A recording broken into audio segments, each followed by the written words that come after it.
এই পর্যায়ে আমাদের সামনে বক্তব্য নিয়ে উপস্থিত হচ্ছেন মাদ্রাসাতুল হাদিস নাজিরা বাজারের সম্মানিত ভাইস প্রিন্সিপাল শেখ আল আমিন মাদানী। মোহতারামের আলোচ্য বিষয় ইসলামী ভ্রাতৃত্বের গুরুত্ব ও প্রয়োজনীয়তা। আমি মোহতারামকে তার বিষয়ের উপর আলোকপাত করার জন্য অনুরোধ জানাচ্ছি। ফালিয়াতাফাদ্দাল মাশকুরা। আসসালামু আলাইকুম ওয়া রাহমাতুল্লাহি ওয়া বারাকাতুহু। ইন্নাল হামদালিল্লাহি রাব্বিল আলামিন والصلاة والسلام على سيد المرسلين وعلى آله وصحبه أجمعين ومن تبعهم بإحسان إلى يوم الدين. أما بعد، قال الله تعالى في كلامه المجيد: أعوذ بالله من الشيطان الرجيم. إنما المؤمنون إخوة. وقال النبي صلى الله عليه وسلم: المسلم أخو المسلم. প্রশংসা শুকরিয়া একমাত্র রব্বুল আলামিন আল্লাহ তাআলার জন্য, যিনি ভূমণ্ডল, বায়ুমণ্ডল, বিশ্ব জগতের একমাত্র রব্বুল আলামিন আজকে আমাদের এই মহাসম্মেলনে সমবেত হওয়ার সুযোগ দিয়েছেন। শুকরিয়া আদায় করি আলহামদুলিল্লাহ। সালাত ও সালাম বর্ষিত হোক সর্বযুগের সর্বকালের সর্বশ্রেষ্ঠ নবী ও রাসূল, আমাদের ভালোবাসার মণিকোঠা, প্রাণের প্রিয় স্পন্দন নবী মুহাম্মদ মুস্তাফা সাল্লাল্লাহু আলাইহি ওয়াসাল্লামের প্রতি সাল্লাল্লাহু আলাইহি ওয়াসাল্লাম। অতঃপর বাংলাদেশ জমিয়তে আহলে হাদিস এর উদ্যোগে আয়োজিত মুসলিম জীবনে সুন্নাহর গুরুত্ব শীর্ষক আন্তর্জাতিক মহাসম্মেলনের জমিয়তের দায়িত্বশীল কেন্দ্রীয় সুবহানের দায়িত্বশীল বাংলাদেশের দিক দিগন্ত থেকে আগত তাওহীদি জনতা, আমার আলোচনার আলোচ্য বিষয় ইসলামী ভ্রাতৃত্ব এর গুরুত্ব ও প্রয়োজনীয়তা। উক্ত বিষয়কে সামনে রেখে সংক্ষিপ্তভাবে কয়েকটি কথা বলে আলোচনা শেষ করব ইনশাআল্লাহ। সম্মানিত সমবেত হাজিরিন, যে বিষয়টি নির্ধারণ করা হয়েছে এটি এমন একটি বিষয়, পুরো বিশ্বকে শান্ত করতে গেলে, মানুষের মাঝে ভেদাভেদ দূর করতে হলে, বৈষম্য দূর করতে হলে প্রথম যে সারির মাধ্যমগুলো রয়েছে তার অন্যতম মাধ্যম হচ্ছে আল উখুয়া আল ইসলামিয়া, ইসলামী ভ্রাতৃত্ববোধ। আল্লাহ তাআলা বলছেন, ইন্নামাল মুমিনুনা ইখওয়া, কেবলমাত্র মুমিন তারাই যারা ভ্রাতৃত্ববোধ রক্ষা করে। আল্লাহ তাআলা এখানে মুমিনের সংজ্ঞা ডেফিনেশন দিয়েছেন, যে ঈমানকে সীমাবদ্ধ করেছেন, ঈমানের সাথে একটি বিষয় হাসর করেছেন মুবতাদা দ্বারা, তা হচ্ছে আল ইখওয়া, ভ্রাতৃত্ববোধ বজায় রাখা। তাহলে ভ্রাতৃত্ববোধ কি? পরস্পরের মাঝে সম্পর্ক বজায় রাখা। ইসলামী দৃষ্টিকোণ থেকে বলা হয়, পরস্পরের মাঝে বিরাজমান ভালোবাসা, সম্প্রীতি, সৌহার্দ্য, বন্ধুত্বপূর্ণ পরস্পরের মাঝে যে সম্পর্ক গড়ে ওঠে তাকেই বলা হয় ইসলামী ভ্রাতৃত্ববোধ। ইসলামী ভ্রাতৃত্ববোধ এত গুরুত্বপূর্ণ রাসূলুল্লাহ সাল্লাল্লাহু আলাইহি সাল্লাম বলছেন, আল মুসলিমু আখুল মুসলিম, একজন মুসলমান আরেকজন মুসলমানের ভাই। রাসূলুল্লাহ সাল্লাল্লাহু আলাইহি সাল্লাম ইসলামের সংজ্ঞাটাও ভ্রাতৃত্ব বন্ধনের সাথে আবদ্ধ করেছেন। আল্লাহ তাআলা কোরআনে ভ্রাতৃত্ববোধকে ঈমানের সাথে সম্পৃক্ত করেছেন। কোরআন এবং সুন্নাহর ভিত্তিতে বোঝা যায় এই ভ্রাতৃত্ববোধ কোনো মানবের তৈরি করা কোনো সংজ্ঞা নয়, বরং এটি হচ্ছে আল্লাহ তাআলা কর্তৃক, নবী মুহাম্মদ সাল্লাল্লাহু আলাইহি সাল্লাম কর্তৃক নির্ধারিত ইসলামী শরীয়তের একটি গুরুত্বপূর্ণ বিষয়। ইসলামী ভ্রাতৃত্ববোধ এত গুরুত্বপূর্ণ যে বিষয়ে সালাফরা তার ছাত্র জনতাকে সতর্ক করে গেছেন। মুতাররফ ইবনে আব্দুল্লাহ রাহিমাহুল্লাহ তিনি বলছেন,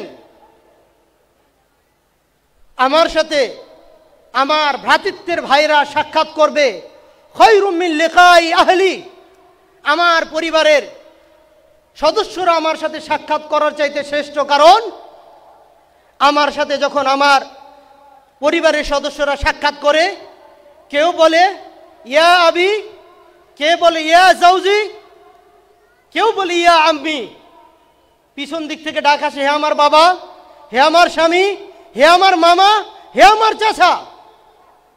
কিন্তু যখন আমার দ্বীন ইসলামের ভ্রাতৃত্বের সাথে সাক্ষাৎ হয়, ইয়াদউনা ইনদা রাব্বি, আমার রবের কাছে তারা দোয়া করে আমার কল্যাণের জন্য। এই জন্য মুসলিম ভ্রাতৃত্ব আমার কাছে গুরুত্বপূর্ণ বিষয়। সম্মানিত হাজিরিন, মুসলিম ভ্রাতৃত্ব এত গুরুত্ব কেন? এই ভ্রাতৃত্ব সাব্যস্ত হয়েছে তাওহীদের মাধ্যমে। এই ভ্রাতৃত্ব রিসালাতের, এই ভ্রাতৃত্ব ভালোবাসা, এই ভ্রাতৃত্ব উদারতা, সাম্যবাদের, এই ভ্রাতৃত্ব এক দৃঢ় একতা ভিত্তিক সমাজ গঠনের। কিন্তু বর্তমান সময়ে আমরা দেখতে পাই ইসলামী ভ্রাতৃত্ববোধকে প্রশ্নবিদ্ধ করার জন্য সুশীল সমাজ যারা টকশোতে বসে, কিংবা আমাদের মতো যারা নামে কথিত মুসলিম, তারা প্রশ্নবিদ্ধ করে মৌলিক ধারা থেকে তারা ইসলামকে বের করে দিতে চায়। আমরা কিছুদিন আগেও দেখতাম কেবলমাত্র বলা হতো আমরা মুসলিম ভাই ভাই, কিন্তু এখন শোনা যায় আমরা শুধু মুসলিমরা ভাই ভাই নয়, আমরা হিন্দু মুসলিম বৌদ্ধ সবাই ভাই ভাই। এমনকি বাংলাদেশের প্রখ্যাত যারা ফেমাস ভাইরাল বক্তা, তারাও মঞ্চে বসে বলে একজন নাস্তিক আমার ভাই, আমি তাকে ভাই মনে করি। অথচ আল্লাহ তাআলা বলছেন ইন্নামাল মুমিনুনা ইখওয়া, কেবলমাত্র ভাই ভাই মুমিনরা। রাসূল সাল্লাল্লাহু আলাইহি ওয়াসাল্লাম বলছেন আল মুসলিম আখুল মুসলিম, মুসলমানরা পরস্পর ভাই। যার ভিতরে ঈমান নেই, যে রবকে অস্বীকার করে, যে নবীকে অস্বীকার করে, যে পরকালকে অস্বীকার করে, সে আমার ভাই হয় কিভাবে? সম্মানিত হাজিরিন, এরপরও দেখা যায় সুশীল সমাজ টকশোতে যারা বসে তারা ইসলামকে দুই ভাগে বিভক্ত করে, এক ধার্মিক মুসলিম আর গোড়ামি মুসলিম।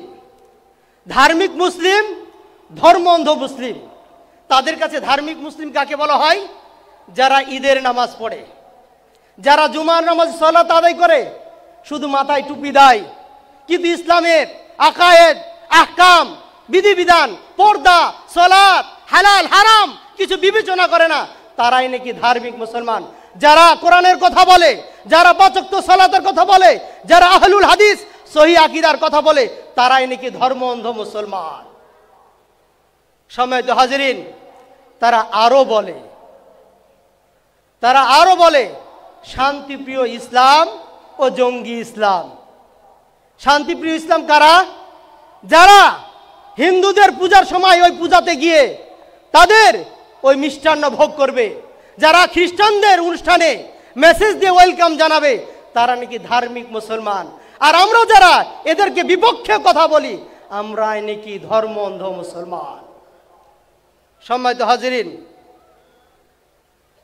ইসলামী ভ্রাতৃত্ববোধ এটি শুধুমাত্র মুখে জুমার নামাজে এবং ঈদের নামাজে অংশগ্রহণ করে এর পরিচয় দেওয়া যায় না। এটা যদি আমাদের জুমা নামাজ কেন্দ্রিক হয়ে যায়, তাহলে বর্তমানে বিধর্মী নাস্তিকরা ইসলামের বিপক্ষে যে অবস্থান নিয়েছে, কিছুদিন পরে আপনি মুসলমানের নাম উচ্চারণ করবে, এটা বলবে আপনাকে আপনার সাম্প্রদায়িকতা।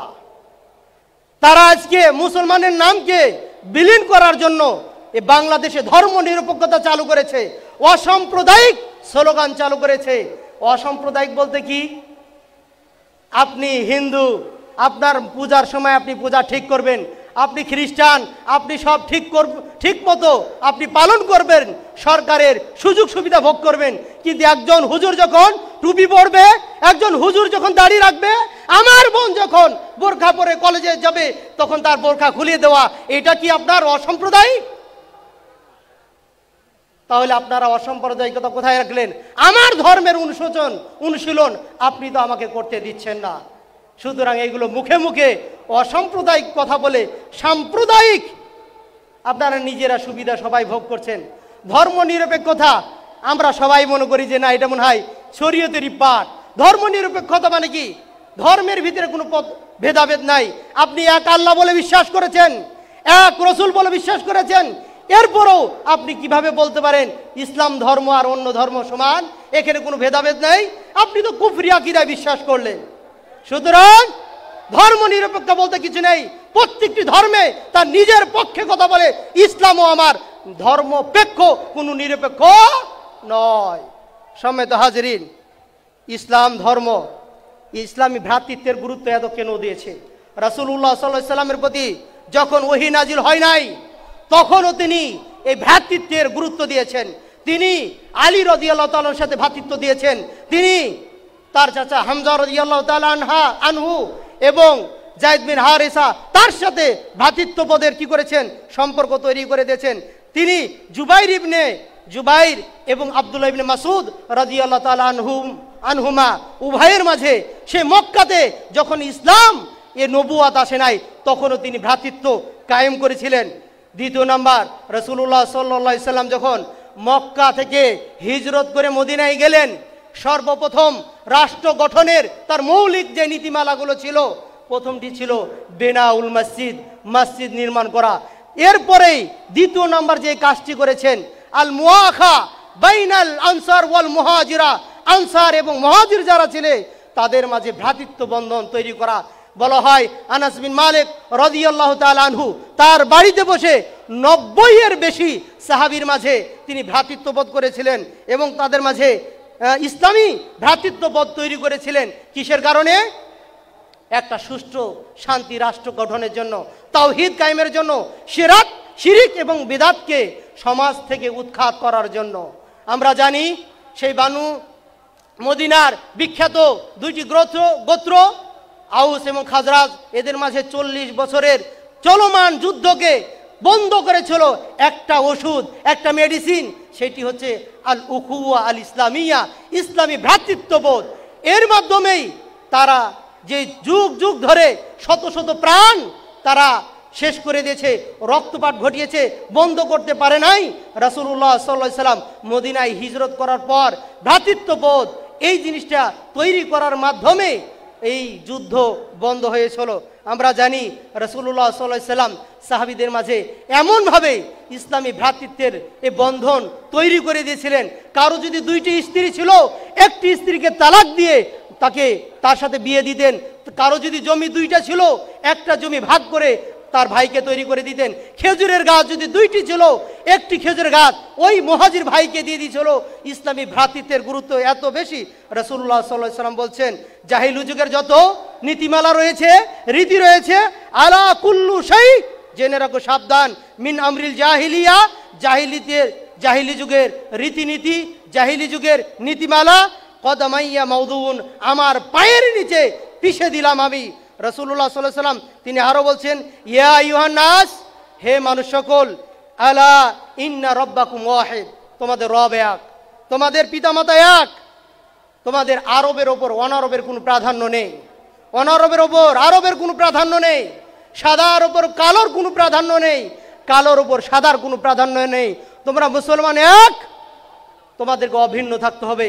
রাসূল সাল্লাল্লাহু আলাইহি ওয়াসাল্লাম বলছেন, আল মুসলিমুনা, সমস্ত মুসলমান কারজুলিন ওয়াহিদ, একজন মানুষের নয়। ইজা ইস্তাকাত ইন ইস্তাকাত আইনু, যদি তার চোখ ব্যথিত হয়, আক্রান্ত হয়, ইস্তাকা কুল্লু, পুরো দেহটা অস্থির হয়ে যায়। ওয়াইন ইস্তাকা রাসু, যদি তার মাথা ব্যথা হয়, ইস্তাকা কুল্লু, পুরো দেহটা ব্যথিত হয়ে যায়। আজকে ব্রিটিশ আন্দোলন অমুসলিমরা মুসলিম ভূখণ্ডকে বিভিন্ন দেশে বিভিন্ন রাষ্ট্রে বিভক্ত করলেও মুসলমানদের ভালোবাসা এই বর্ডার দিয়ে, এই পাসপোর্ট দিয়ে বন্ধ করতে পারে না। ফিলিস্তিনের ভাইয়েরা আক্রোদ্ধ হয়, আমার হৃদয় রক্তক্ষরণ হয়, আমার কাশ্মীরের ভাইয়েরা আক্রান্ত হয়, আমরা এখান থেকে রক্তক্ষরণের কারণে আমরা ব্যতীত হই। এটাই হচ্ছে আল উখুওয়া আল ইসলামিয়া, ইসলামী ভ্রাতৃত্ববোধ। সম্মানিত হাজরিন, ইসলামী ভ্রাতৃত্ববোধের গুরুত্ব কারণ কি? আপনি যদি এই ভ্রাতৃত্ববোধ বজায় রাখেন তাহলে আপনি সরাসরি জান্নাতে যাবেন। সুবহানাল্লাহ। আপনি যদি এই ভ্রাতৃত্ববোধ বজায় রাখেন, কিয়ামতের মাঠে নূরের মঞ্চ, এই যে মঞ্চ দেখতে পাচ্ছেন, মিম্বার তৈরি হবে, এরপরে আপনি গুনাহমুক্ত হবেন, এরপরে আপনি রিজিকে বরকত পাইবেন। আল্লাহ তাআলার কাছে দোয়া করি, আল্লাহ তাআলা আমাদেরকে ইসলামী ভ্রাতৃত্বের গুরুত্ব বজায় রেখে আমাদেরকে পরকালে যেন নাজাত দান করেন। অমুসলিমদের ষড়যন্ত্র থেকে আল্লাহ তাআলা আমাদেরকে রক্ষা করুন। সম্প্রীতি, সৌহার্দ্য, ভালোবাসা, বন্ধুত্বের মাধ্যমে ইসলামী সমাজ গড়ে উঠুন, এই প্রত্যাশা ব্যক্ত করে শেষ করছি। আসসালামু আলাইকুম ওয়া রাহমাতুল্লাহি ওয়া বারাকাতুহু।